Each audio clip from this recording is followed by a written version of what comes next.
Essa é a história de um muro. O Muro de Berlim. É a história de sua construção, dos métodos que uma ditadura usou para manter seus cidadãos cercados numa espécie de prisão. É uma história de fuga, de engenhosidade, de coragem e ousadia, sobre o que as pessoas podem fazer em busca de liberdade. E é a história de um importante símbolo da entrada do Ocidente na Guerra Fria. Eu sou um berlinense. Milhares tentaram passar por cima, por baixo, através ou ao redor, tentando se desviar da tecnologia cada vez maior e mais perigosa do muro. Mais de 1000 morreram tentando. Mais um aqui?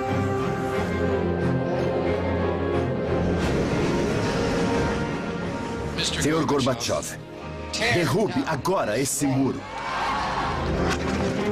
Ele durou 28 anos e caiu tão repentinamente quanto foi erguido.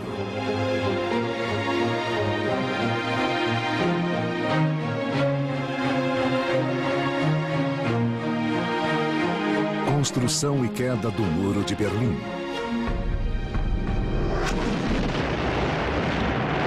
1945.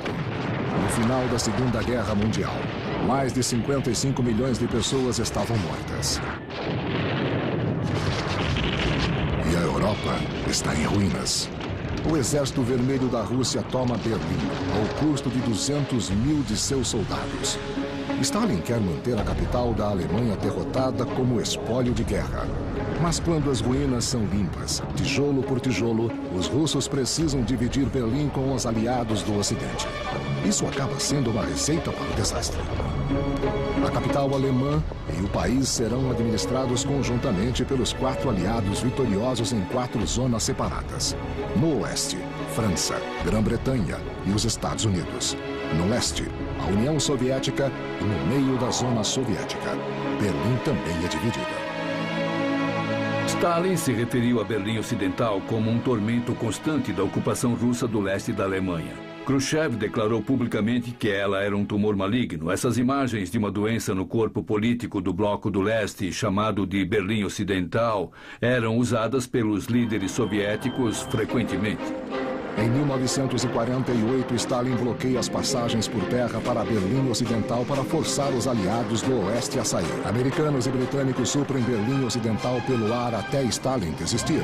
E desde 1949 há 2 estados alemães.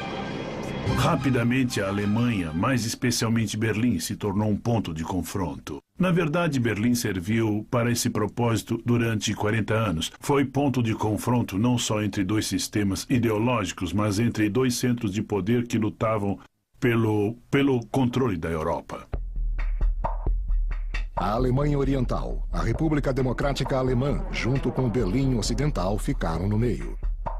A única fronteira ainda aberta é em Berlim. Entre 1949 e 1960, mais de 3 milhões de alemães deixaram o leste comunista em direção ao oeste através de Berlim Ocidental. A população da Alemanha Oriental está encolhendo, perigosamente. Em 1960, 200 mil pessoas fugiram. Até junho de 1961, mais 160 mil já tinham saído. Isso sugava o sangue do país. A frágil economia da Alemanha Oriental precisava de força de trabalho desesperadamente. Os comunistas tiveram medo de que a economia entrasse em colapso. Era cada vez mais urgente fazer alguma coisa que resolvesse o problema que Berlim Ocidental apresentava. Ainda é fácil ir de uma parte a outra em Berlim só mostrando os documentos de identidade. O líder comunista da Alemanha Oriental, Walter Ulbricht, precisa muito de uma solução permanente. Ulbricht era um homem muito determinado. Ele viu isso e começou a forçar a ideia de uma barreira, uma cerca, um muro, chame como quiser, e conseguiu. Então, durante 1960, 61, ele viaja constantemente a Moscou, constantemente telefona dizendo: é isso que precisamos fazer, é o único jeito de resolvermos esse problema. Ulbricht consegue de Moscou, o centro do poder soviético, a permissão para construir uma barreira. Mas quando perguntado sobre suas intenções, ele mente para a imprensa. Há pessoas na Alemanha Ocidental querendo que mobilizemos os operários da construção da República Democrática Alemã na construção de um muro. Isso está certo? Ninguém tem a intenção de construir um muro. Em Moscou, o premier Nikita Khrushchev vê uma chance de neutralizar os aliados em Berlim ou até removê-los. Khrushchev disse que ter Berlim era como poder apertar os testículos do Ocidente quando ele decidisse, quando quisesse causar dor a ele. Ele só apertou Berlim e criou dificuldades. E há uma oportunidade a mais. Khrushchev pode testar a decisão do novo e jovem presidente americano John F. Kennedy. Kennedy disse: não toque em Berlim Ocidental. E o que Khrushchev e seu colega da Alemanha Oriental Ulbricht concluíram disso foi: desde que não infringamos os direitos aliados em Berlim Ocidental a essa altura, os aliados não farão nada. E tinham toda razão. No início de agosto de 1961, Berlim Ocidental está preocupada em fazer seu festival de cinema internacional, totalmente sem saber do desastre iminente. Tudo leva ao 13 de agosto, no meio da noite, quando recebemos um telefonema dizendo que algo estava acontecendo. Harold Smith é um comandante americano em Berlim Ocidental. Ele foi enviado para dar uma olhada e talvez agir. Vão reformar as estradas? O que estão fazendo com todo esse material? E fomos até lá, claro.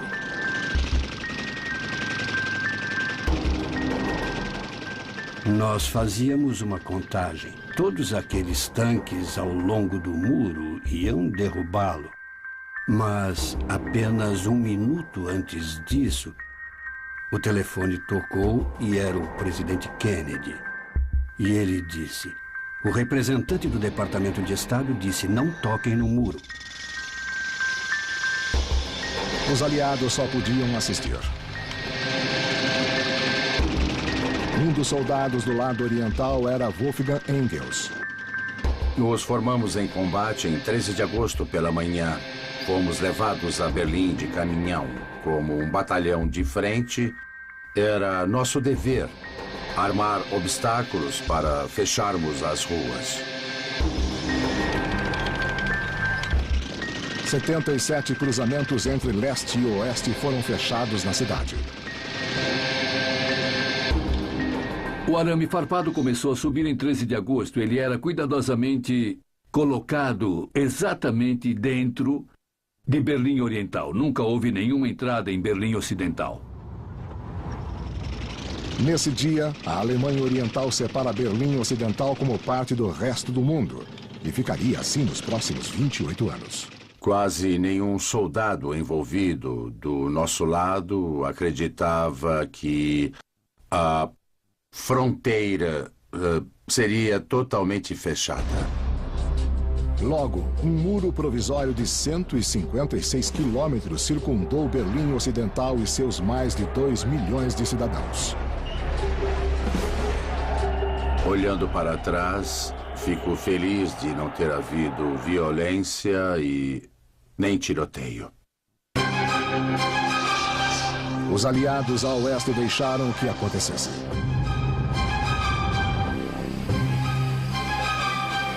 Kennedy claramente tomou a decisão de que protestariam e se oporiam, mas não fariam guerra. Em algumas semanas, uma fronteira mais elaborada é construída em Berlim, tornando a fuga quase impossível. Torres de observação, um muro de 1,80 m com arame farpado no topo, obstáculos de concreto para bloquear veículos.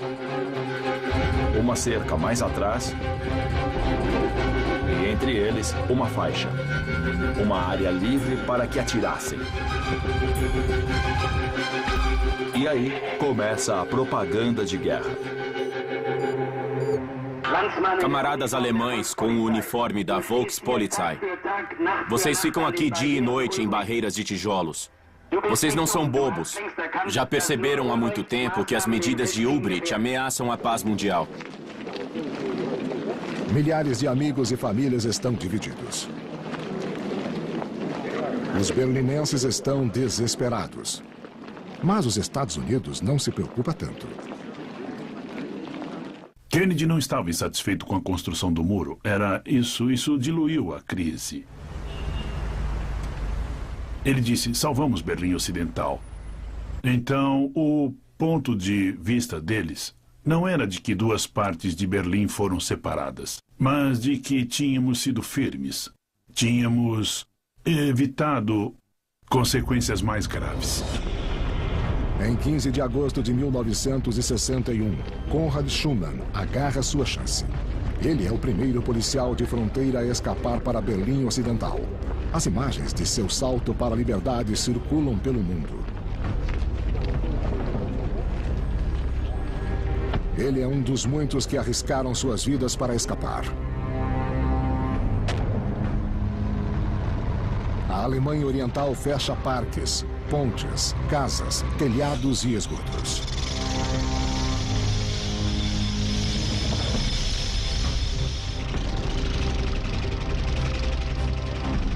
Operários e soldados entram nos esgotos para instalar barreiras e os primeiros 200 que entraram lá desapareceram. Para os berlinenses, a separação é um choque terrível. Roswitha Brosius, de somente 16 anos, está noiva de Klaus Keppen, de Berlim Ocidental. Durante semanas, ele pediu que ela atravessasse. Agora é tarde. Ele sempre soube o que queria. Ele me queria desde o início e tinha que conseguir. Ele pediu que eu fosse para lá. Eu poderia ter passado facilmente em uma ou duas ocasiões. As fortificações da fronteira ficam cada vez melhores. As pessoas só podem se ver de longe. Eu não queria ir só se meus pais fossem também. A família toda foi o que dissemos. Ou vamos todos ou não vai ninguém.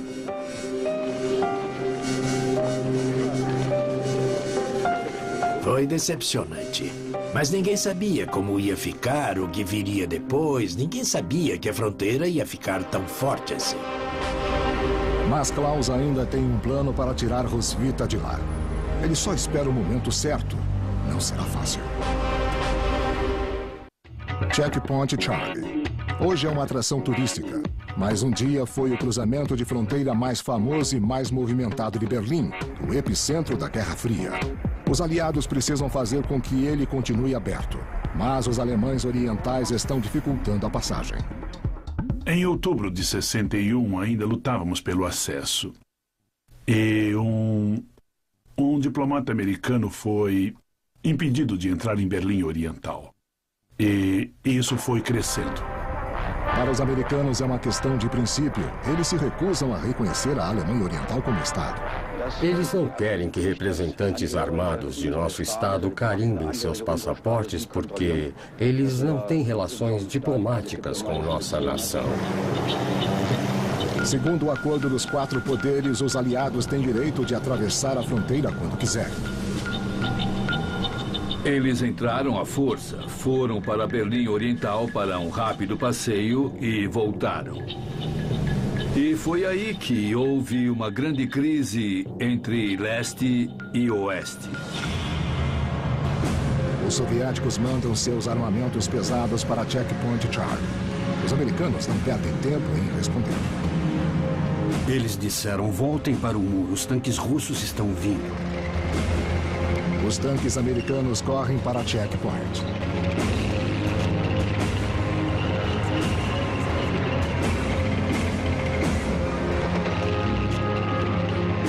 Quando chegamos lá, eu era o tanque líder, então fiquei mais perto dos tanques russos uns 250 metros. Isso é perto demais até para apontar uma arma.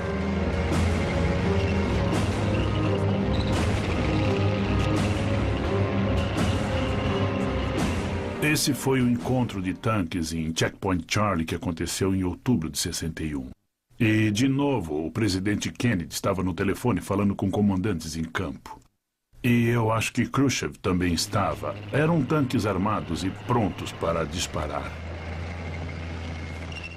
E isso podia ter virado uma batalha facilmente. Harold Smith passa 12 horas na primeira fileira dessa disputa entre leste e oeste.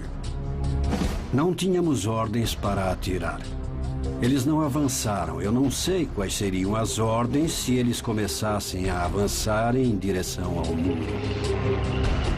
Mas soube que eles tinham ordens de atirar em nós se por acaso tentássemos atravessar o muro.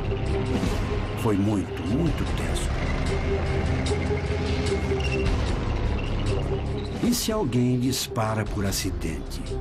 Meu maior medo era que alguém pudesse disparar acidentalmente. Se alguém atirasse, acho que seria o início da Terceira Guerra Mundial. Eles ficam frente a frente por 16 horas. A coisa foi toda resolvida calmamente nos bastidores, claro. Nem Khrushchev, nem Kennedy queriam uma guerra. Isso era basicamente Ulbricht fazendo joguinhos. Ele era a parte fraca que ficou forte porque todo mundo precisava que ele sobrevivesse. E Khrushchev, no final, o desautorizou dizendo, tá bom, chega de fazer joguinhos. Eles encontraram um jeito dos dois lados se livrarem. Os tanques recuaram. E foi nesse momento, 28 ou 29 de outubro de 61, que a crise de Berlim praticamente terminou. Mas o muro ainda separa milhares de pessoas. Como Klaus Keppen e sua noiva Roswitha. Klaus tem uma ideia para tirá-la do leste. Conversamos sobre isso e ela finalmente concordou em atravessar sem os pais. Então pensamos em como poderíamos fazer e tivemos a ideia de modificar um Fusca. Com seu passaporte da Alemanha Ocidental, Klaus tem direito de entrar em Berlim Oriental. Se o tanque de gasolina for removido, há espaço suficiente para uma pessoa.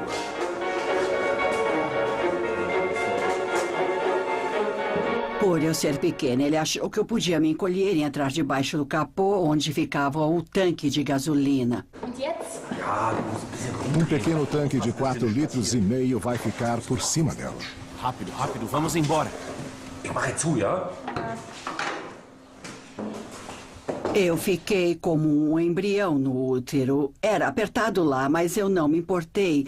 Eu era a pequena e atlética. 10 de fevereiro. A estrada para a liberdade.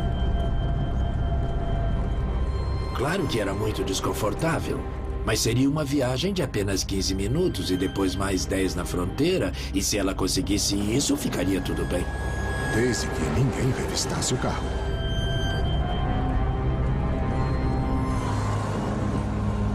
Eles não tinham chegado ao ponto de examinar profundamente cada veículo na fronteira. Mais tarde, eles olhariam até por baixo com espelhos. Enfiavam uma vara flexível nos tanques de gasolina para ver a profundidade do tanque e se realmente tinha gasolina nele, mas naquela época eles ainda não eram tão avançados.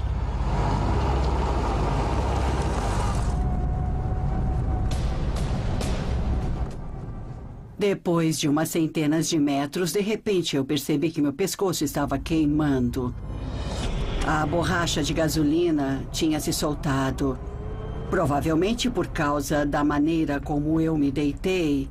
E a gasolina caía em cima do meu pescoço e das minhas costas. E isso doía muito e eu então gritei, me tira daqui, me tira daqui. Entrei em pânico. Então nós voltamos para casa. Na semana seguinte, Klaus está pronto para tentar de novo. Eu não queria entrar lá de novo, estava com medo. Sou supersticiosa. Se não deu certo da primeira vez, você não deve tentar forçar. Para mim foi demais. As barreiras continuam a crescer. Agora as pessoas não podem nem se ver. O desespero para fugir aumenta. Uma equipe de jornalismo britânica alertada com antecedência filma uma fuga cronometrada através de um cemitério ao lado do muro. 5 homens estavam a bordo com um aparato formado por 2 escadas unidas. Na hora certa, o fugitivo chega. Stanislas Kofera, um matemático de 25 anos. Ingrid Palisch, de Munique, é noiva de Stanislas e o motivo de sua fuga. Naquela época, Quem fugia da Alemanha Oriental arriscava tudo o que tinha. Ele abriu mão de sua casa, seus amigos e estava arriscando sua vida. Uma pessoa desesperada assim está vivendo numa sociedade onde não vale a pena viver. Centenas são presos. – 17 de agosto de 1962. Peter Thatcher, de 18 anos, é baleado ao tentar escapar. Ele implora ajuda por quase 1 hora. Os guardas orientais não fazem nada enquanto ele sangra até a morte. Quando as pessoas eram mortas por tentar atravessar o muro, isso era uma derrota de publicidade para o governo da Alemanha Oriental. Nesses primeiros 12 meses de barreira, mais de 24 outros foram mortos no muro. Hoje, esses memoriais lembram mais de 130 pessoas mortas tentando atravessar o muro de Berlim. Baleadas, afogadas ou caídas de prédios.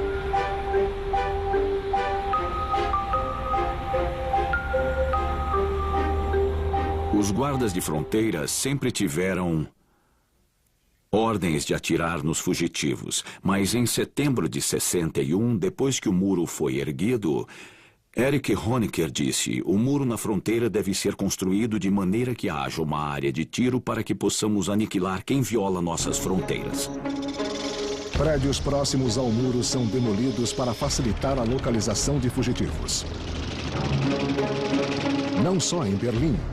Toda a fronteira entre os dois estados alemães está agora maciçamente reforçada para torná-la impenetrável como um muro em Berlim. Uma zona de morte é construída dividindo as duas nações alemãs. Essa aldeia dividida ao meio se chama Modrahut. As pessoas a conhecem como Pequena Berlim.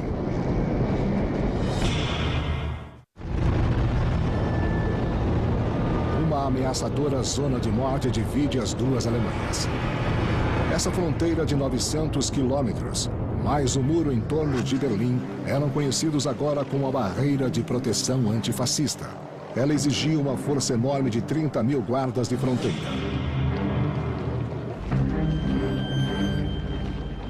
Eles tinham treinamento especial e um programa rígido de doutrinação. Nossa principal tarefa é cortar provocações e cortar incidentes pela raiz, tudo em nome da paz. Então, no final de tudo, essa é uma tarefa profundamente humana que, com certeza, qualquer um pode fazer sem ficar com qualquer tipo de peso em sua consciência. É também uma tarefa tediosa, mas os guardas dos dois lados se acostumaram a ela. Se chama Guerra de Binóculos. E todo dia, a fronteira fica mais fechada. Março de 1962. Os irmãos Horst e Karl Miller, de 24 e 21 anos, estão desesperados para encontrar o irmão mais velho, Rudolf, em Berlim Ocidental. Com suas esposas e filhos, eles têm um plano engenhoso. Eles querem parar um trem do metrô que vai de um lado a outro de Berlim Ocidental. Ele precisa passar por baixo de Berlim Oriental no caminho. Mas não é tão simples. O único jeito é através de um poço do metrô. Eles inventam uma chave caseira que os permite entrar. Ah, foi terrível. O poço era íngreme e não sabíamos o que encontraríamos lá. Horst foi o primeiro a descer e ele tinha que ver o que havia lá. Eu tinha que verificar e se eu topasse com um policial, eu tinha que tirar ele do caminho. O poço está deserto.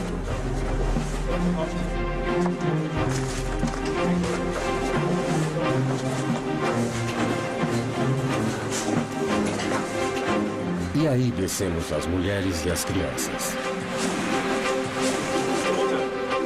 Eles fizeram tamanho peso na escada que o ferro estalou. Não dava para acreditar. Então eu disse: crianças, tudo bem, podem fazer quanto barulho quiserem. E eu pensei, se não nos ouvissem naquela hora, ou eram surdos ou completamente idiotas. Mas o túnel também estava deserto. A sorte estava ao lado deles. Um trem se aproxima indo na direção de Berlim Ocidental. Ele pulou nos trilhos e começou a sinalizar com sua tocha. O trem começou a frear e gritamos: "Ei, saia dos trilhos, é perigoso, o trem está vindo." E ele disse: "Bobagem," ou coisa assim. E foi ficando mais lento, até que parou. Imagina só. E foi como se todas as minhas preocupações tivessem acabado. Agora nós tínhamos condições de entrar no trem. Venha rápido. Vamos, pega. Entramos no trem. Já havia muita gente no vagão e eles sabiam exatamente o que estava acontecendo. 11 pessoas, inclusive crianças, estavam fugindo.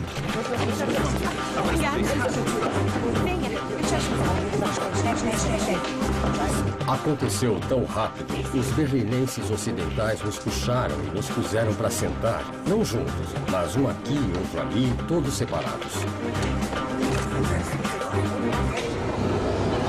Mas eles ainda estão sob Berlim Oriental. Ah, terrível, terrível. Aqueles foram os piores minutos da minha vida. Não sabíamos o que ia acontecer. Ainda havia 5 estações antes que chegássemos ao lado ocidental. E o trem ia tão devagar nas estações e vimos a polícia nas plataformas. Terrível. Esperava que eles não percebessem nada e não parassem o trem.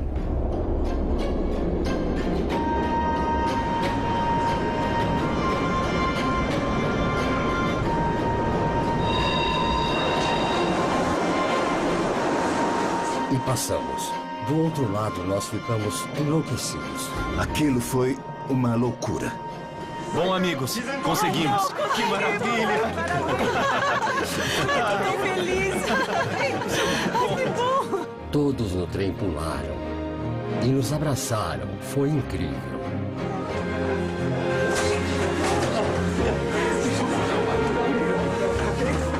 Estávamos tão felizes, não dá para imaginar o quanto.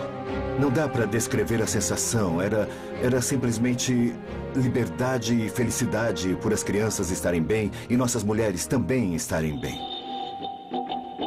A primeira coisa que eles fazem é visitar o irmão Rudolf, que havia se mudado para Berlim Ocidental em 1960. A campainha tocou no meu apartamento e meus irmãos estavam na porta.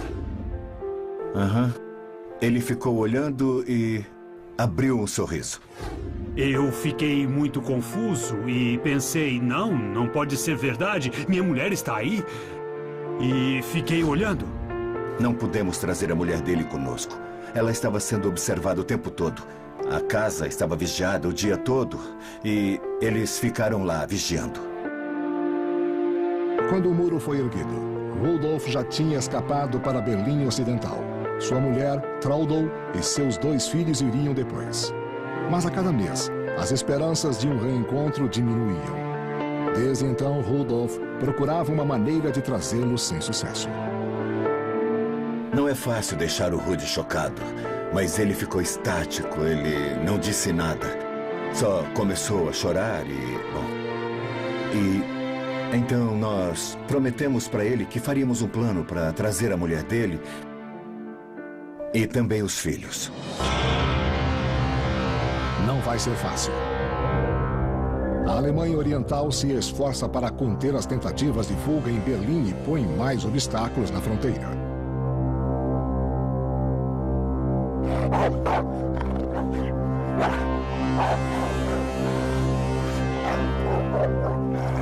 E há também incentivos aos guardas.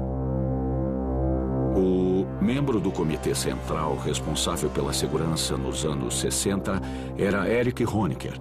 Ele sempre era instantaneamente informado de tentativas de fuga bem-sucedidas ou não. Por exemplo, quando alguém era morto, Honecker assinava os documentos, o relatório de Stasi e assinava os documentos recompensando ou parabenizando os guardas. Mas essa não é uma fronteira nacional normal. Os guardas do lado ocidental também são alemães. E a polícia de fronteira da Alemanha Oriental é treinada para atirar nas pessoas de seu próprio lado. Foi um verdadeiro problema para o governo da Alemanha Oriental. Então, a doutrinação era pesada, a disciplina era dura. Quando você pensa nos jovens nas torres de vigilância, que constantemente eram obrigados a atirar em quem tentasse escapar, você tem que entender que são pessoas que falam a mesma língua, que cresceram nas mesmas cidades, que têm um passado em comum. Como podem esperar que eu dispare uma arma contra meu primo Gunther? Nós não queremos mais que isso continue assim. Em Berlim Ocidental, o Major Willy Brandt só pode oferecer palavras respeitosas. Nós queremos uma situação em que não haja mais tiros. Bem no meio de Berlim Oriental, há um soldado que também não quer mais tiros.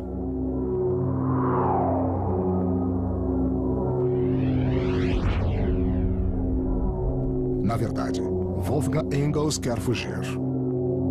E ele tem um plano: passar com um veículo blindado através do muro. Eu entrei em contato com os soldados e tudo começou com uma conversa sobre carros. Eles estavam interessados em meu carro e eu estava interessado no blindado deles. Eles adoravam exibir ele para mim por dentro também. E conversando, eu aprendi a ligar o motor e fazer ele andar. Tudo que eu precisava para colocá-lo em movimento. Ele não exagerava com isso, só parecia fazer perguntas ao acaso. Como isso funciona? Me mostre aquilo. Não era de maneira que nos fizesse achar que ele queria dirigir. Não vimos isso. Ele era bem tranquilo com aquilo tudo. Os soldados e seus oficiais foram jantar e eu fiquei. Eu disse que tinha coisas a fazer. Assim que eles foram embora, eu entrei, liguei o motor e parti. 17 de abril, 5 da tarde.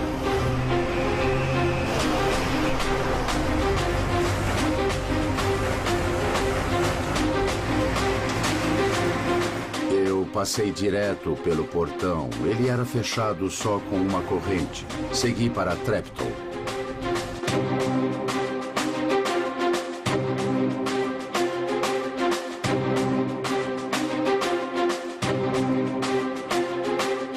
Eu tinha que ir pela Stalinale e eu cheguei ao sinal de trânsito.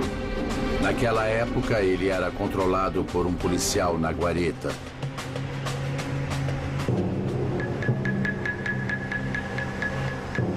As Forças Armadas do Estado têm prioridade nas estradas.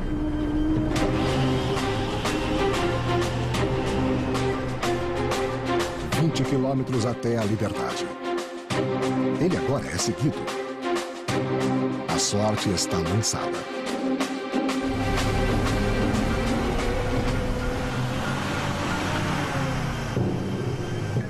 Você não pode simplesmente atravessar o muro, parar e dizer: foi só um teste. Agora não tinha mais volta.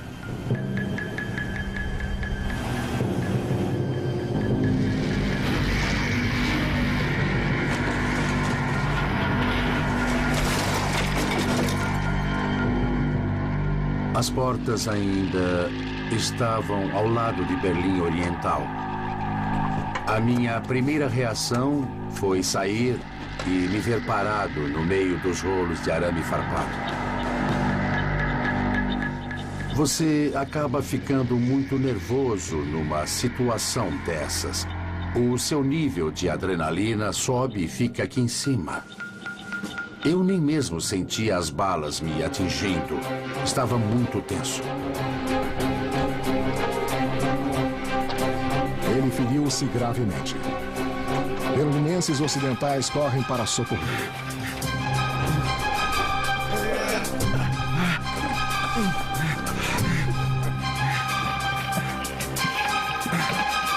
Força, venha. Me ajude. Venha. Me ajude. Quase lá, vamos. Eles me levaram a um bar e, olhando para o chão, eu vi rótulos de garrafas que só conhecia dos comerciais. Foi assim que eu soube que estava no lado ocidental. E agora ele está na lista negra do lado oriental. Roubo, deserção e dano à propriedade do Estado. Wolfgang Engels tem uma bala nas costas. Suas pernas e braços foram cortados pelo arame farpado. Mas ele está feliz, a não ser por uma coisa. Sua mãe, uma comunista ativa no leste, o rejeita como traidor.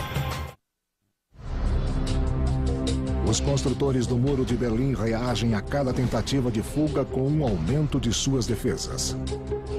Nos anos seguintes, eles substituirão os pedaços finos de concreto por placas de concreto e aço em forma de L. Cada uma com 3,60 metros de altura, pesando 3 toneladas. Um veículo que bata no muro sobe da base da placa e seu próprio peso mantém o muro de pé. O muro agora se tornou uma peça do jogo da Guerra Fria.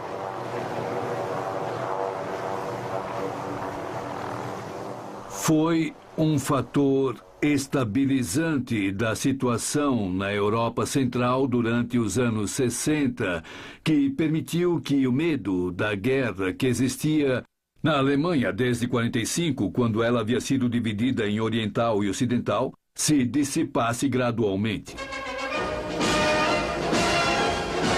Em junho de 1963, John F. Kennedy finalmente visita Berlim Ocidental.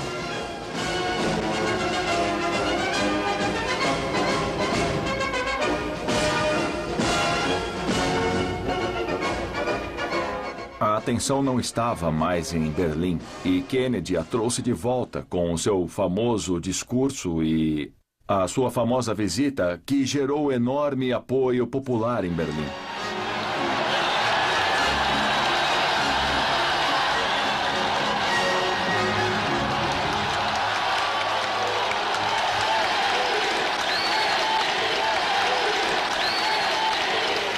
Como homem livre, eu me orgulho das palavras Ich bin ein Berliner.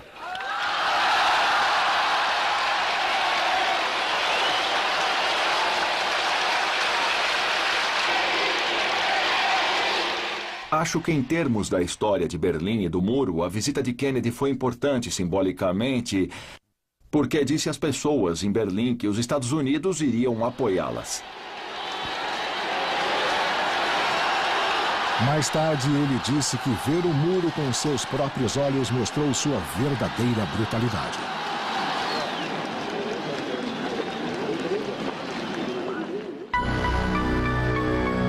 Essa brutalidade é cruelmente demonstrada meses antes no meio de Berlim.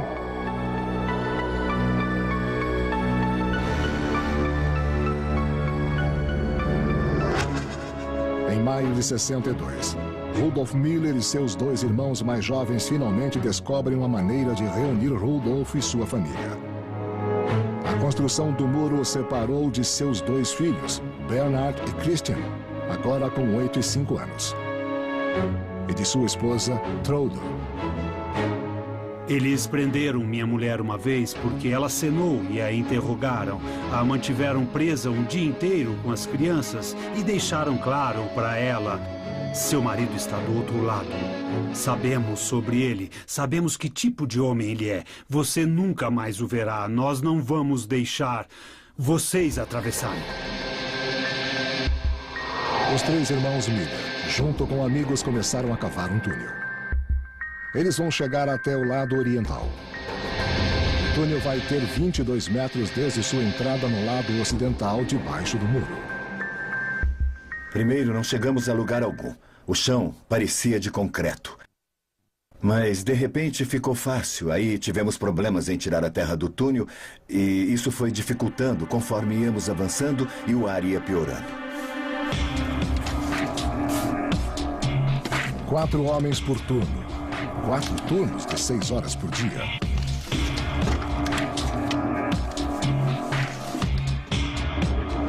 Eles começam a cavar dentro de um canteiro de obras a apenas 2,5 metros abaixo dos guardas de fronteira. Então precisam trabalhar em silêncio.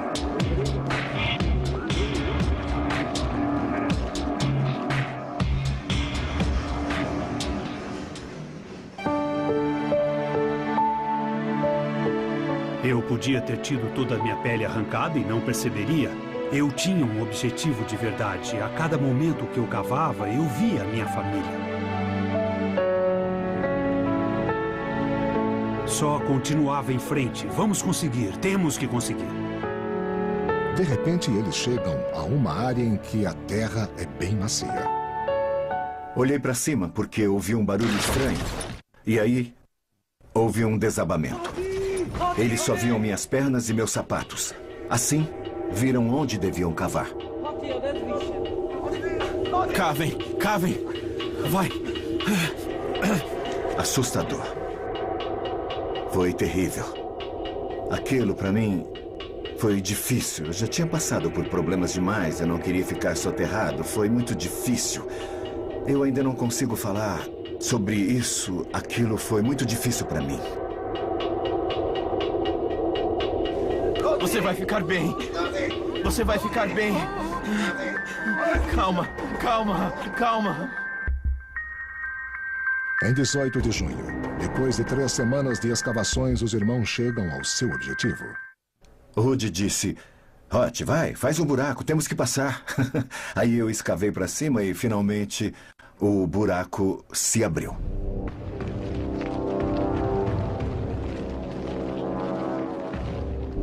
Havia um guarda-roupas por cima do buraco quando eu abri o caminho.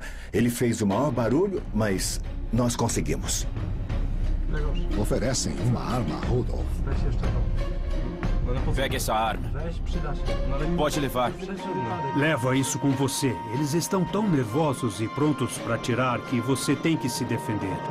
Ou vão prender você e jogar a chave fora. Eu levei aquela coisa e enfiei no meu cinto.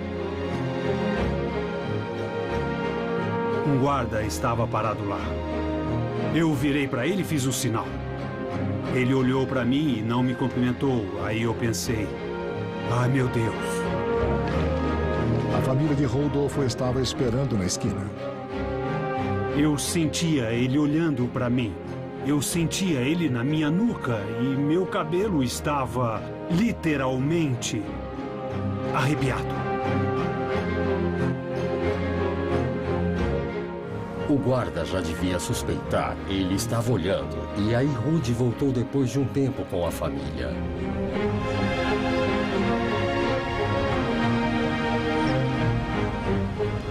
Eu disse a Traud, agora vocês dobram a esquina junto ao muro e continuam andando, aconteça o que acontecer. E enquanto eu dizia isso, o guarda estava vindo. Ei!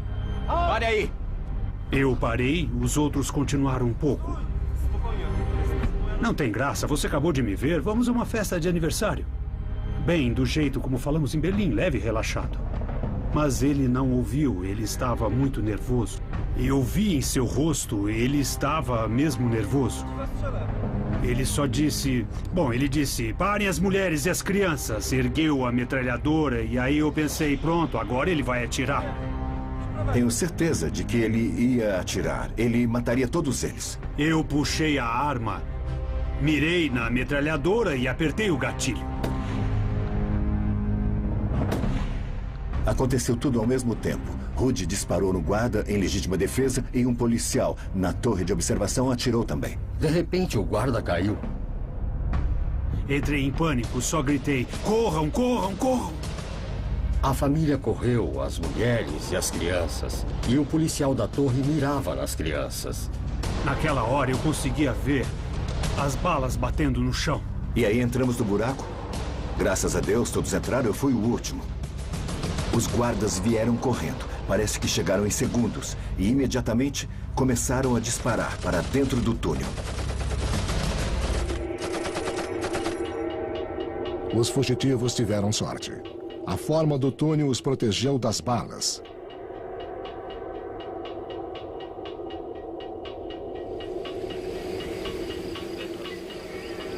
Mas o guarda está morto.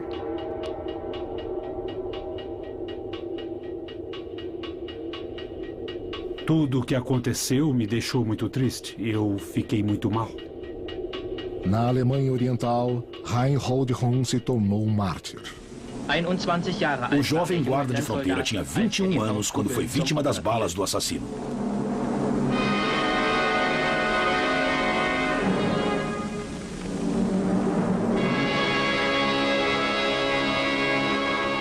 Tenho um sentimento constante de culpa. Um homem morreu por causa de nossa fuga. Aquela pessoa morreu por um tiro que eu disparei. É terrível. Nenhum tribunal poderia tirar aquilo de mim. Eles podiam me considerar culpado ou inocente 3 vezes. Eu carrego aquela culpa. E nunca vou me livrar disso, enquanto estiver vivo. O muro tornou Rudolf Miller criminoso e vítima. Em 64, mais de 70 túneis haviam sido abertos do lado ocidental para o oriental e vice-versa, libertando mais de 250 pessoas. Mas a polícia secreta da Alemanha Oriental, a Stasi, encontrou um jeito de impedi-las. Eles se infiltraram em grupos de fuga antes de começarem a cavar. Nos anos 60, os dois lados aprenderam a viver com o muro para o bem e para o mal. O povo de Berlim Ocidental, pela primeira vez em anos, pode atravessar o muro. Época de Natal. O primeiro pequeno degelo nas relações. E com ele, o muro se tornou um sucesso para o regime da Alemanha Oriental. O muro foi chamado de segundo nascimento da República Democrática Alemã. Ele deu ao Estado uma oportunidade de se estabilizar e ver o que podia fazer pelo povo, que tipo de vida poderia ser dada às pessoas obrigadas a ficar, já que a força de trabalho não podia sair. Então o muro salvou a República Democrática Alemã do colapso quase certo. Em 1961, a Alemanha Oriental fechou suas fronteiras com arame farpado e concreto para se proteger do colapso econômico. Durante 10 anos, eles reforçaram essa fronteira contra fugitivos cada vez mais ousados. Em maio de 1971, um novo ditador chega ao poder na Alemanha Oriental, Erich Honecker.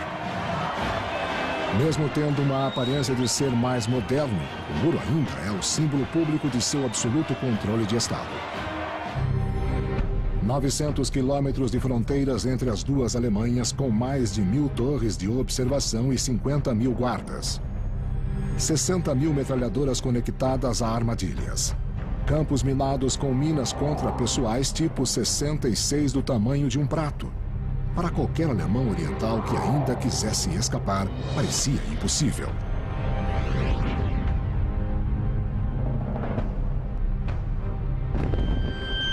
E a Guerra Fria está esquentando. Nos anos 70, a União Soviética posiciona mísseis nucleares na Alemanha Oriental. Os americanos planejam fazer o mesmo na Alemanha Ocidental. Poucos políticos na Alemanha Ocidental acham que a Alemanha vai se reunificar, pelo menos não nas próximas décadas. Na Alemanha Oriental, Honecker se beneficia da rivalidade entre as superpotências. E as coisas melhoraram na República Democrática Alemã. Ela se tornou a vitrine do mundo socialista, uma prova de que o consumismo funciona. Geladeiras, máquinas de lavar, televisores. Em outras palavras, o início de uma prosperidade modesta começou a ocorrer em meados dos anos 60. Com a população estabilizada, a parte instruída da população não saía mais da Alemanha Oriental. Você tinha uma situação em que as pessoas sentiam que a vida não era tão ruim. O regime também se sente seguro. Eles e o Estado estão muito bem protegidos. Todo jovem tem que servir no exército do povo. Eles encaram o inimigo ocidental e seu próprio povo que queira cruzar o muro. Ingo Beckett é um guarda de fronteira. Basicamente, quem tenta cruzar a fronteira está burlando uma lei, é um criminoso e tem que ser detido de todas as maneiras. Claro que ninguém disse que deveríamos atirar para matar, mas se o fizéssemos, tenho certeza de que eles aprovariam. O próprio Ingo é um criminoso porque quer escapar da Alemanha Oriental. 26 de maio de 1975. Ele vai escapar à noite com um amigo. Ingo serviu aqui. Ele conhece perfeitamente essa parte da fronteira. Não tenho nenhuma dúvida de que eles atirariam, mas antes disso é preciso mirar. Um Kalashnikov não tem precisão, mas faz 30 disparos. Você faz isso em 2 segundos. Befk conhece o local. Depois da área de fronteira vem a cerca com sua faixa da morte. E depois o rio Elba com seus barcos patrulha. É uma barreira incrível. Havia uma sensação de aventura. Eu queria muito ver o país de onde os Beatles vieram. Havia algo do outro lado do muro que era proibido. Nós só queríamos poder ir lá quando quiséssemos. Ele sabe que os guardas podem voltar a qualquer momento.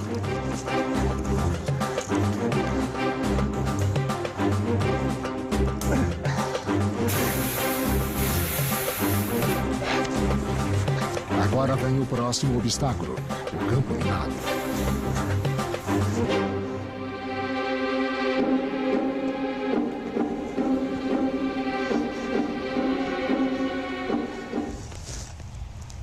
O único lugar onde eu tive medo de verdade foi no campo minado. Eu soube que se você pisasse numa mina, parte do seu pé era destruída. Talvez até o calcanhar, mas não a perna inteira. Nós fizemos um pequeno remo.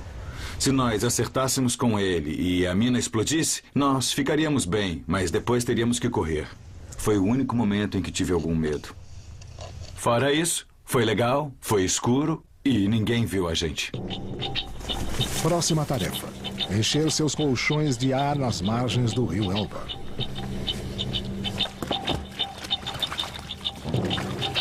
O Elba tem uma corrente bem forte. Nadadores eram levados por ela rapidamente, há redemoinhos e todo mundo tem medo deles. E eu não queria me afogar. Então levar os colchões de ar foi uma boa ideia. Eles remaram por meia hora.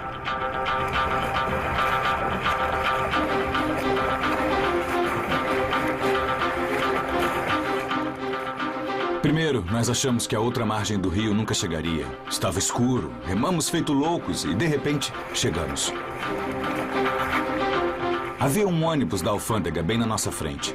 Nós dissemos, oi, e eles disseram, de onde é que vocês vieram? Não está um pouco frio para nadar? E respondemos, está sim, mas nós acabamos de fugir da República Democrática Alemã. Aí eles nos levaram para a guarita e nos deram uma bebida quente, comida, e nós tivemos sorte de tudo ter dado certo.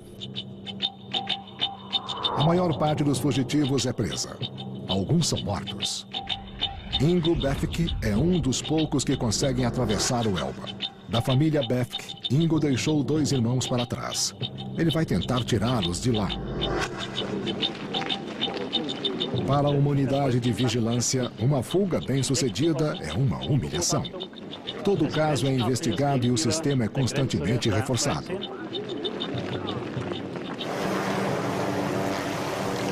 Agora, esses são os obstáculos para se ultrapassar o muro. A torre de observação.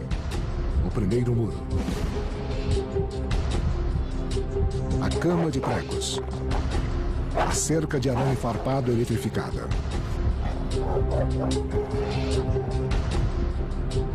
Cães. Fios com alarmes.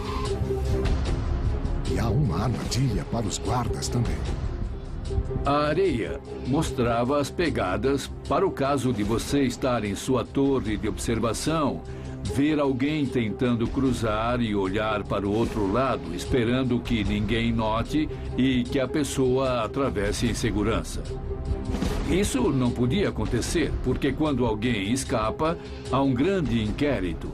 Eles verão as pegadas na areia próxima à sua torre de observação e vão saber exatamente o que aconteceu. E então você vai estar perdido. O Estado alemão oriental é forte. Erich forçou seu povo a respeitá-lo. Agora ele quer que o mundo reconheça seu Estado. Por um lado, eles buscavam respeitabilidade e queriam ser vistos como um Estado que funcionava, que estava em pé de igualdade com outros Estados, mas ao mesmo tempo não queriam permitir aos seus próprios cidadãos as liberdades que os membros da comunidade internacional permitiam. Desarmamento é a palavra mágica. Nos anos 70, há uma série de importantes acordos internacionais. Tudo está bem quando acaba bem. Enfim, o regime ganhou o reconhecimento do mundo em troca de permitir um pouco mais de liberdade aos seus cidadãos. Teoricamente, eles agora podiam ter liberdade de movimento, liberdade para escolher onde trabalhariam e liberdade de expressão. Os governos comunistas frequentemente assinavam manifestos e acordos internacionais, mas não permitiam que fossem cumpridos em seu próprio solo. Ao invés disso, construíram um muro ainda mais alto.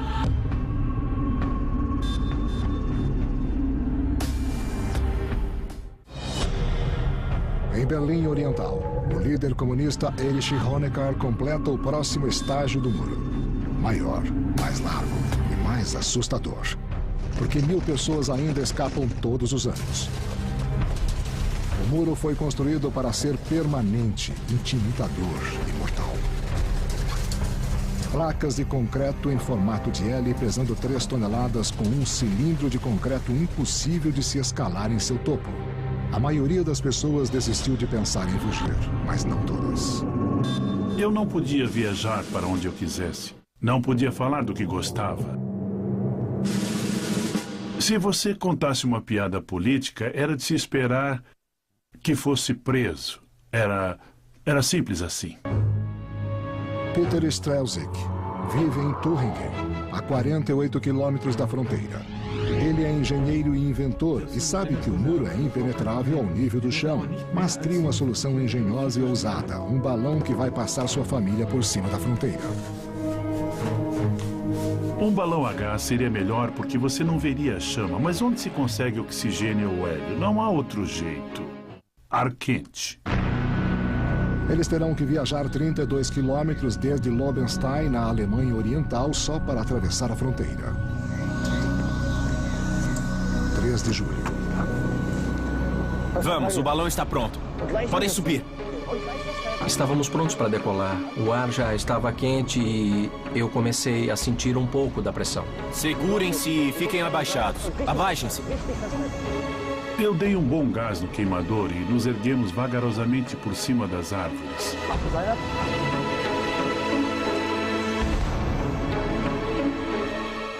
Eu queria ir o mais alto possível, porque tinha medo que eles atirassem em nós. Então, a uns 1.200 metros, o balão voou para uma nuvem, o tecido começou a absorver água e a partir daí nós começamos a descer muito rápido. Eles caíram em uma floresta, mas onde? Estamos na Alemanha Ocidental ou ainda estamos na Alemanha Oriental? Então vêm sinais deprimentes. Eu nunca mais vou esquecer o que aconteceu, porque havia uma caixa num tronco de árvore com vários fios em volta dele. Fiquei pensando se não seria um alarme ou talvez uma metralhadora automática. É um sinal certo de que ainda estão do lado oriental da fronteira. Então nós começamos a chorar. Estávamos tão perto, faltavam 180 metros, mas ainda estávamos aqui. Nada mudou. Eles abandonam o balão, que é descoberto por um policial da Alemanha Oriental de folga.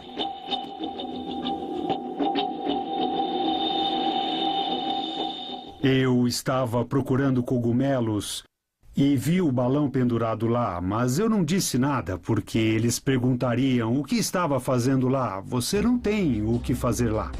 Então eu procurei ficar quieto para que eles não me percebessem. Eles não me parabenizariam, iriam me dar uma surra. 17 dias depois, a Stasi encontra o balão. O policial local Egon Matiasik dessa vez é chamado para vigiar o local. Dei uma boa olhada no balão. Eu tive bastante cuidado em cercar o local do crime. Deixei meu álbum de fotografias para trás, mas voltei para buscar. E na pressa esqueci meus remédios. O que é isso?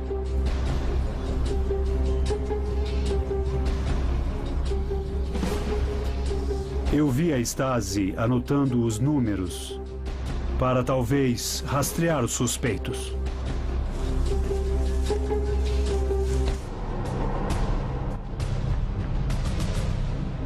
Se eu tivesse denunciado antes, eles teriam começado a buscar mais cedo. Umas 2 semanas haviam passado. A Stasi pede informações em um jornal. O quartel da polícia secreta da Stasi em Berlim. As informações circulam aqui dentro, mas nunca saem. Tentativas de fuga são más notícias. Milhares de pessoas trabalham aqui para impedi-las. Cortamos isso pela raiz, mas não queremos mais pessoas sendo baleadas ao atravessar o muro. O que nós queremos é que elas nunca cheguem ao muro. Então há uma grande expansão da Stasi para que se torne, talvez, a polícia secreta mais numerosa por população. E, de certo modo, de maneira terrível, a mais bem-sucedida polícia secreta da história. Eles mantêm relatórios secretos de cada tentativa de fuga, cada declaração contra o governo, cada mínimo detalhe. Enquanto isso, a Stasi segue as evidências. Um tecido do balão, remédios. Uma chave inglesa. É só uma questão de tempo até que a trilha leve aos Streisig. Quando um carro passava lá fora, espero que não seja um carro da polícia. Foi um período assustador. Mas eles estão determinados a construir um novo balão o mais rápido possível. E outra família, os Wetzel. Junto. Agora serão 4 adultos e 4 crianças. Tem que ser maior. Nós somos mais 4 agora. Temos que comprar o pano. Nós temos que começar tudo de novo. Não podíamos comprar tudo de uma vez. Eles nos descobririam com certeza. Então comprávamos o pano em pequenas quantidades, em várias lojas diferentes. Precisávamos de 929 metros quadrados, o suficiente para uma tenda de um circo pequeno.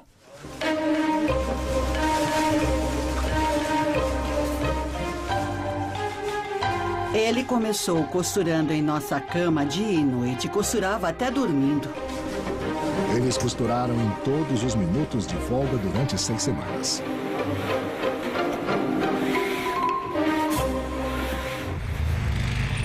16 de setembro de 1979. Nós pensamos, o vento está perfeito. Se ele realmente funciona, vai ser hoje. Uma clareira escondida na floresta será o local de partida. Vamos todos. Não façam barulho. Fiquem quietos. Vamos. Era um silêncio de morte, nenhum som, nada. Você só ouvia o queimador quando eles abriam o gás. Mas fora isso, não havia som algum. Silêncio absoluto.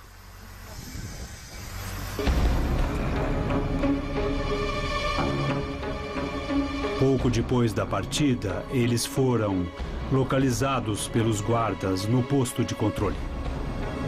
De repente, nós percebemos que havia holofotes em nossa direção.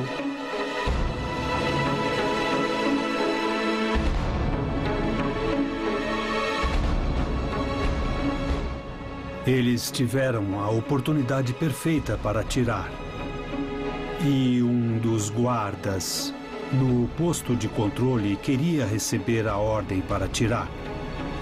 Ele ligou para Berlim e deram a ordem a ele, mas aí o balão já tinha ido embora.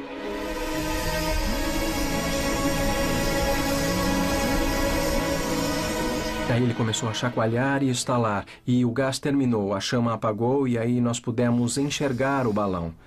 Havia um enorme rasgo em cima, bem no meio.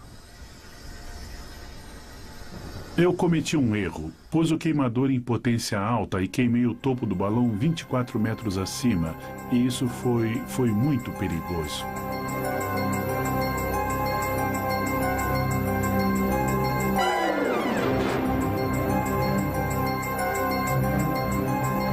Daquele momento em diante, só caímos.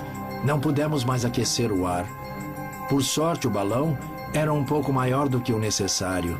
Exatamente por isso funcionou um pouco como paraquedas, e isso reduziu o impacto.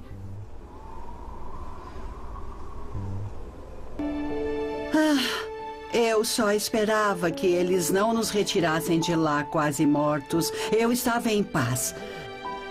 Você não imagina o quanto se fica calmo em momentos como esse.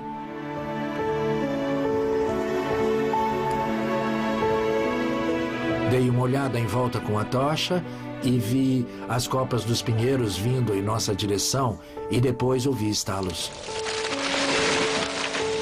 Na primeira vez nós levamos 34 minutos e na segunda vez foram só 28 minutos. Por causa disso, eu acabei achando que nós também não tínhamos chegado. Não saiam daqui, eu acho que chegamos. Vamos dar uma olhada. Vamos. Nós fomos até a estrada e paramos um carro. Saíram 2 policiais dele. A primeira pergunta que conseguimos fazer foi: vocês podem nos dizer se estamos no lado ocidental? Ele disse onde mais estariam. Eles também estavam surpresos. No final percebemos que tínhamos conseguido. Então, é claro, nós corremos feito loucos, nos abraçando e nos beijando. Foi uma grande comemoração. Tudo o que a Stasi pode fazer é registrar e reconstruir o crime. Registrem tudo. Precisamos de todos os detalhes.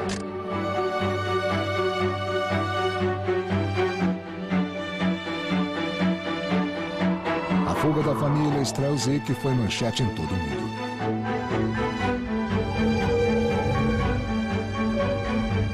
Eu acredito que a liberdade é o bem mais precioso que um ser humano pode ter. Mas quem sabe disso são as pessoas que sabem como é viver sem ela. Se você cresceu livre e não sabe o que significa isso, acha que é sempre assim.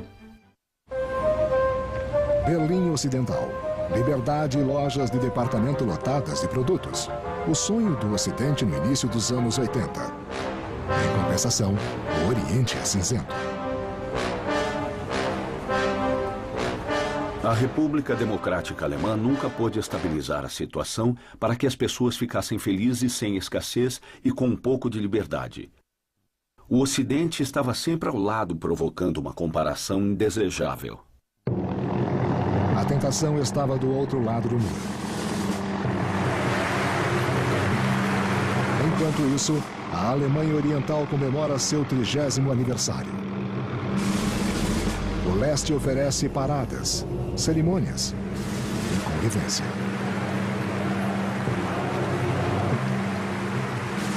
A maioria não queria arriscar a vida só para chegar ao lado ocidental. A maioria pensava: lá pode ser melhor, mas eu vivo aqui. Podemos ter problemas na vida, mas talvez melhoremos vivendo aqui.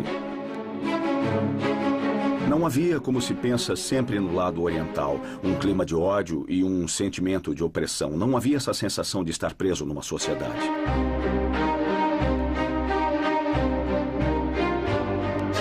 Mas havia uma coisa que eles odiavam. A maioria das pessoas sabia bem que os alemães ocidentais tinham se tornado grandes viajantes. E eles se sentiam mal por só poder ter talvez uma semana no Lago Balaton, na Hungria, ou talvez uma viagem à Praga. Construir e vigiar o muro arranca uma boa parte do produto interno bruto da Alemanha. Uma fortuna que Honecker não tinha mais nos anos 80. E a fronteira nunca é terminada.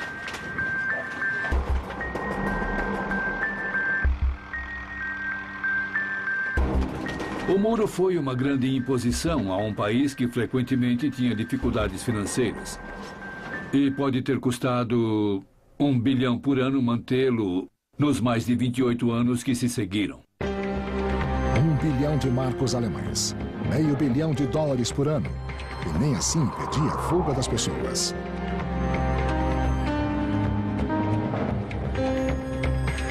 Pessoas com ideias malucas como Holger Bethke.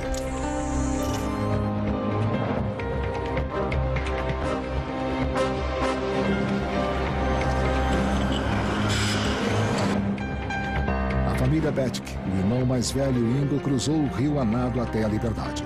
8 anos depois, seu irmão mais novo, Holger, quis encontrá-lo no lado ocidental. Levamos um kit de manutenção e vestimos macacões. Depois pusemos uma régua no arco para que parecesse uma trena e então enrolamos cabos de aço como se estivéssemos indo trabalhar naquele prédio. Se alguém nos visse na escada, a caminho do sótão, diríamos: nós trabalhamos aqui.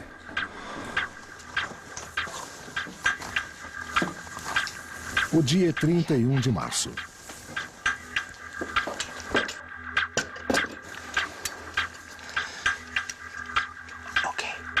Holger vai atirar enquanto seu irmão Ingo espera pegar a flecha e a corda no lado ocidental.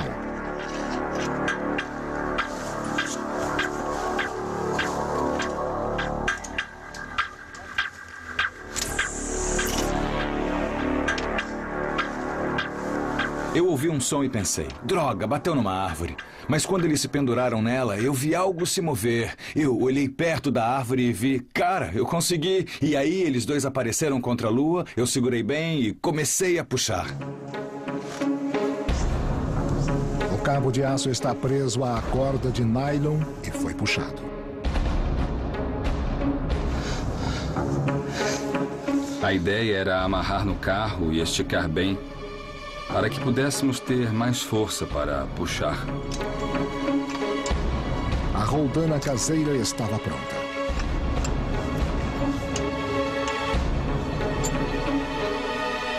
Eu não sei se eu olhei para baixo. Devia estar tão envolvido que eu acho que eu só olhei para frente.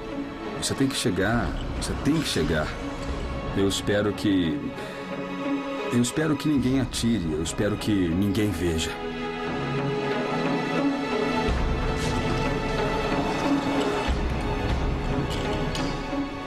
Faltando uns 3 metros para Berlim Ocidental, eu tive que parar. Eu não conseguia ir adiante, tinha uma rachadura no cabo. Pendurado sobre uma terra de ninguém, sem rede de segurança.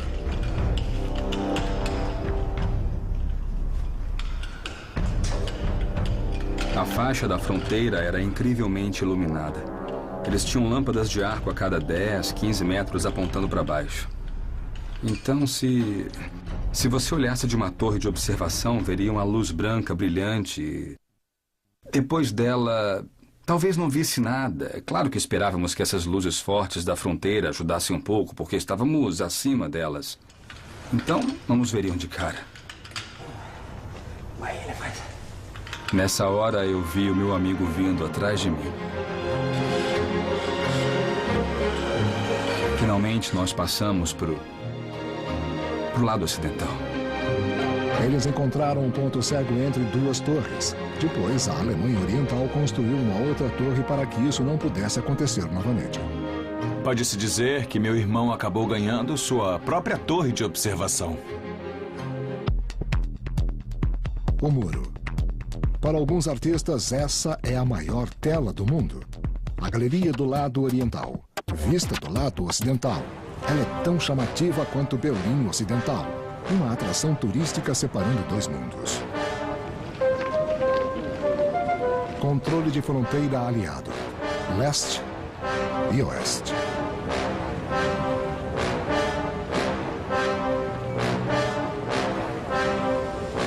Erich Honecker ainda fala por sua república.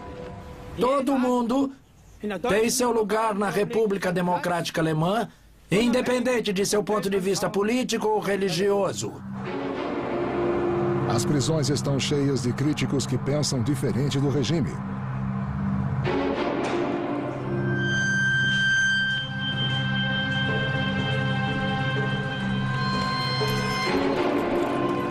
O que um Estado deve fazer quando tem tantos dissidentes? E está falido.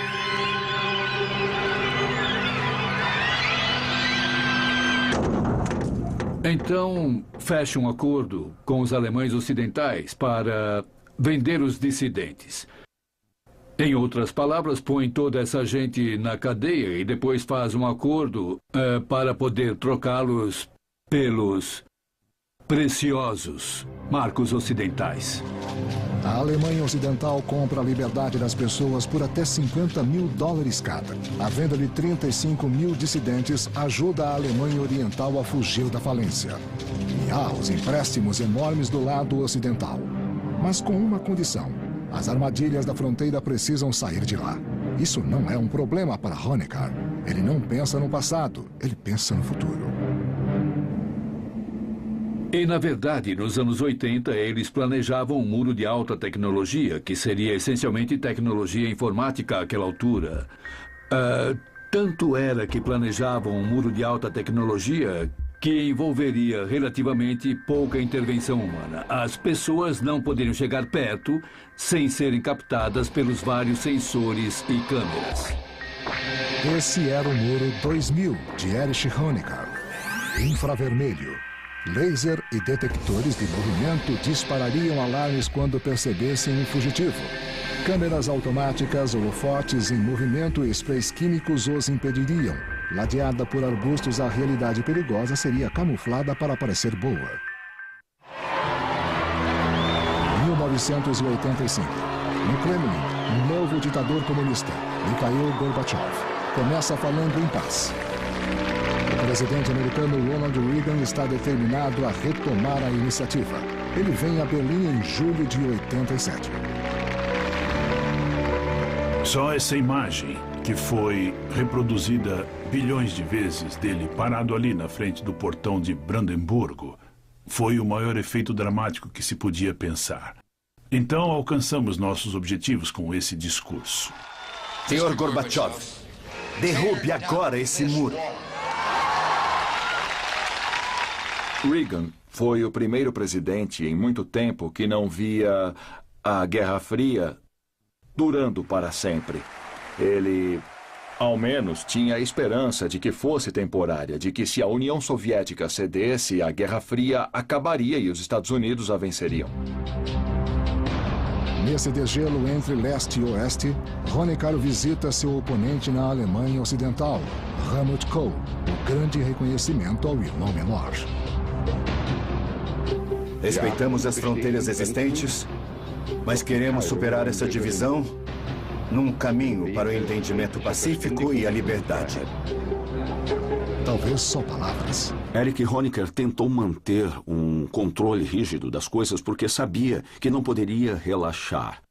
Assim que relaxasse, a Alemanha Oriental acabaria. Ela simplesmente derreteria. A família Beck tenta novamente. O último dos três irmãos ainda está no leste. Egbert, em 1989, Ingo e Holger queriam voar por cima do muro para buscar Egbert usando 2 aviões em apenas 30 minutos. Primeiro nós compramos um ultraleve e aí aprendemos a voar sozinhos. Nós tivemos todo tipo de dificuldades. Eu acho que nós destruímos 3 propulsores, mandamos alguns motores para o lixo e também quebramos uma asa. Nós aprendemos na marra. Mesmo se continuassem aumentando o muro e ele fosse ainda mais alto, sempre haveria gente tentando ultrapassá-lo. Um avião vai aterrissar no Parque Treptow, em Berlim Oriental, e buscar o irmão deles, Egbert, enquanto o outro patrulha o céu acima. O irmão aprovou. Achei a ideia fantástica. Voar por cima do muro, aterrissar e voar de volta. Parecia uma ótima ideia. Eu gostei. Eles pensaram em tudo. Pusemos estrelas vermelhas debaixo das asas e outras atrás. Esperávamos que isso nos desse a vantagem da surpresa contra os guardas de fronteiras. Eles sabem que os guardas de fronteiras não podem atirar em alvos aéreos sem permissão. Então nós pensamos, um guarda de fronteira nos vê às 4 da manhã. Aí ele liga para o comandante dele e o tira da cama. Esse comandante liga para o comandante do batalhão e ele liga para os russos. E isso leva uma vida. E até alguém perceber e ligar de volta, já estaremos longe. 26 de maio de 1989, um campo de esportes de Berlim Ocidental. Fomos de caminhão até o campo e à meia-noite começamos a descarregar os ultraleves. Nós montamos aquilo tudo e desmontamos tantas vezes que estávamos muito bons. Bons mesmo. 4h22 da manhã. Eles ligaram as câmeras presas aos seus aviões e filmaram todo o voo.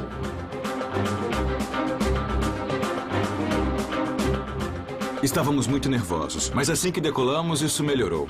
Mas foi estressante. Eu tentei erguer o meu visor porque eu não via nada, estava completamente escuro. Eles ligaram o rádio para tentar entrar em contato com Egbert. Assim que decolamos, começamos a perguntar no ar: "Você está aí? Egbert, você está aí?" Eu tive que tomar cuidado. Estava num arbusto perto da pista e não podia ver nada por causa das folhas. Estava tudo coberto. E se alguém passasse por acaso com um cachorro e ouvisse uma voz vindo do arbusto, chamasse a polícia. Então eu tinha que falar bem baixo. Ingo, está me ouvindo? De repente eu ouvi a voz dele entrecortada. Estou aqui sim, e pensamos, graças a Deus ele está lá. Estamos a caminho. Tá, eu estou bem. Eles souberam que eu estava ali e eu soube que eles vinham, mas eu só soube deles quando eles já estavam no ar. Claro que estamos indo. Estou vendo o muro na minha frente. Câmbio. Tá bom, eu espero. O encontro seria no Parque Treptow, em Berlim Oriental. Então, eles enxergam algo grande no caminho. Ficamos surpresos em ver que havia um circo no parque. Devia ter sido montado num fim de semana. O campo era grande o bastante para aterrissarmos mesmo com aquele circo russo montado lá. Nós tínhamos que conseguir.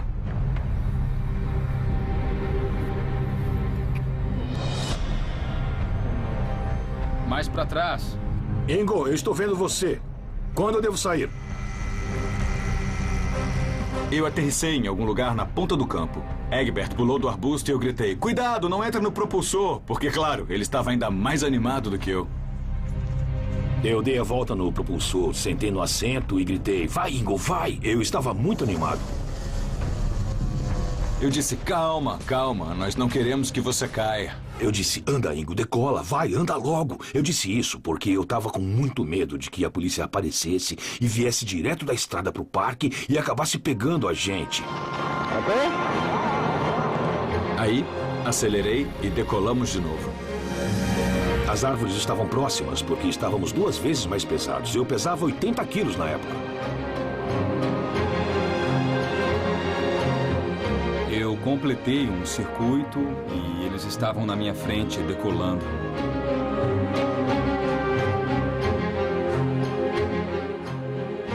Assim que nós decolamos, eu pensei nos meus amigos, meus parentes, e eu fiquei um pouco triste. Eu estava incrivelmente feliz. Quando chegamos a alguns metros do chão, estávamos voando para a liberdade. Mas também eu senti tristeza, porque naquela época eu ainda acreditava que nunca mais veria os meus amigos ou parentes. 3 irmãos reunidos no céu por cima de Berlim. Pensei, conseguimos. Nada pode dar errado. Egbert está a bordo. Eu não estava com medo de cair ou que alguém atirasse em nós. Vimos os guardas da fronteira embaixo e vimos que eles olhavam para nós. Eles olhavam para cima, avisando aos outros. Mas o que podiam fazer? Éramos russos.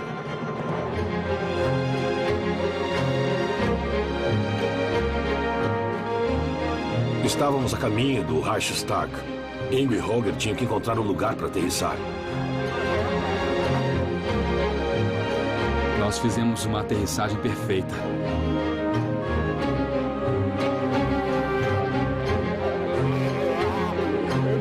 Conseguimos! Aterrissamos! Eu estava tão feliz e animado que literalmente caí de joelhos e beijei o chão e disse, graças a Deus deu certo, conseguimos! Foi demais. Eu estava feliz. 7 de outubro, aniversário de 40 anos da Alemanha Oriental. No entendimento do chefe do Estado comunista Erich Honecker, o país vai existir para sempre. Mas o premier soviético Mikhail Gorbachev tem ideias diferentes de reformas. As pessoas gritavam, Gorby, ajude-nos. E foi exatamente nesse ponto, eu acho, que a panela de pressão dentro da Alemanha Oriental encontrou um movimento de reforma dentro do Partido Comunista. E esse ponto decisivo chegou quando, de repente, ficou muito claro que as baionetas russas não poderiam salvar Honecker.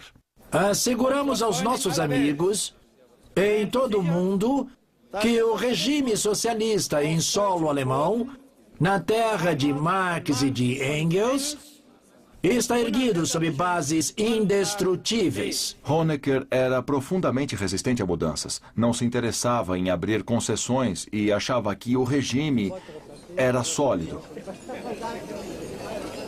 Ele vivia cada vez mais num mundo de fantasia. toda a parte do leste europeu, na Polônia, na Tchecoslováquia e na Hungria, as fronteiras estão se abrindo. A cerca elétrica entre a Hungria e a Áustria foi desmontada. De repente, os alemães orientais têm uma saída segura.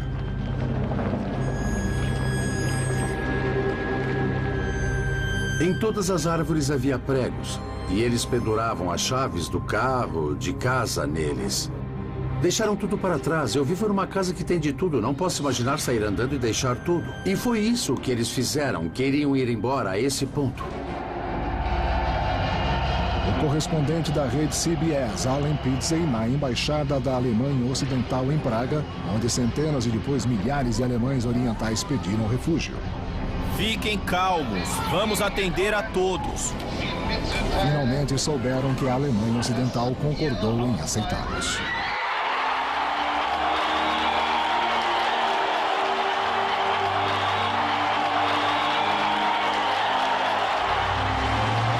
Eu consegui. Eu só posso dizer que eu sou um homem livre.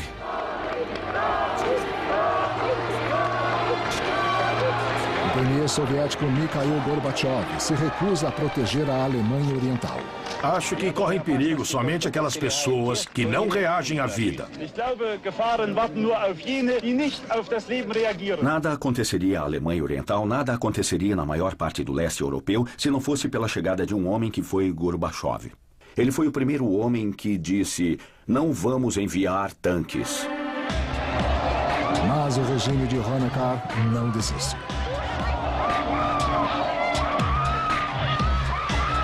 Estamos protestando pacificamente. Não queremos nada de ruim. Acho que foi a maior concentração de gente que eles tiveram. E quando você via aquilo, percebia que lá estavam eles. Não podiam impedir aquilo, não podiam impedir que as pessoas falassem, que se reunissem. E elas não tinham medo de se reunir. Acabou, as autoridades perderam totalmente o controle. O gênio tinha saído da garrafa. A pasta estava fora do tubo, como quiser colocar. O porta-voz do Politburo da Alemanha Oriental, Guter Schabowski, anuncia que pela primeira vez os cidadãos alemães orientais poderiam se locomover livremente. Um jornalista pergunta a ele quando, e ele responde: agora mesmo. Você quer saber quando? Eu já vou te responder agora mesmo. Foi um erro.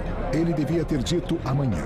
A notícia se espalhou. 3 horas depois, os guardas de fronteiras estavam completamente despreparados. Pegamos nosso equipamento e corremos o mais rápido que pudemos até Checkpoint Charlie. Eles estavam lá, subiram nele. Os portões foram abertos, os guardas fugiram e as pessoas passavam. Foi uma festa gigantesca nas ruas. Os carros passavam. E todos os carros Trabants velhos atravessavam, e os alemães ocidentais gritavam, e as pessoas se abraçavam. Foi um momento incrível.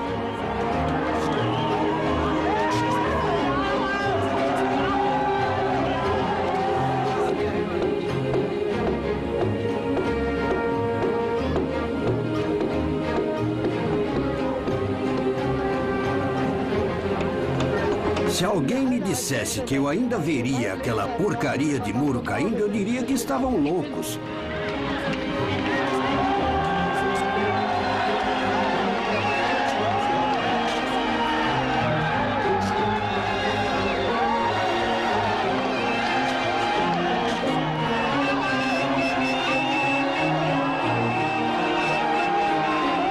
Mas nem todos estão felizes.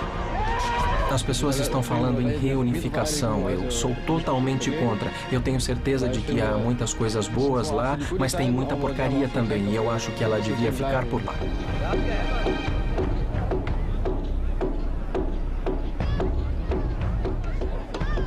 A Alemanha Oriental desapareceu como num passe de mágica, um passe de mágica desagradável. E eu acho que essa é minha maior fascinação com aquilo. Parecia artificial na época e agora virou uma cortina de fumaça apenas num período de alguns dias ou meses.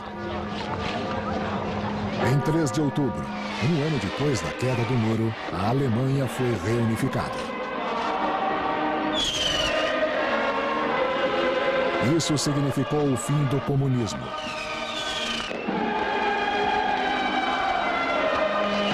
Durante os 28 anos em que o muro existiu, pelo menos 40 mil pessoas escaparam pela fronteira para o Ocidente.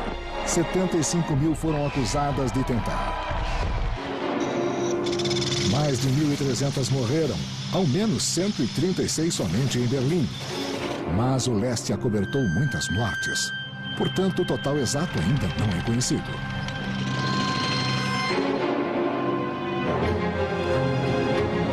Hoje, o Muro de Berlim, o símbolo da cortina de ferro, a linha de frente da Guerra Fria, praticamente desapareceu. Ruínas podem ser encontradas em museus por todo o mundo. Alguns pedaços se tornaram recordações. Mas a maior parte do concreto e do aço que formaram o muro foram reciclados para ajudar na reconstrução da Alemanha, o país que um dia foi dividido.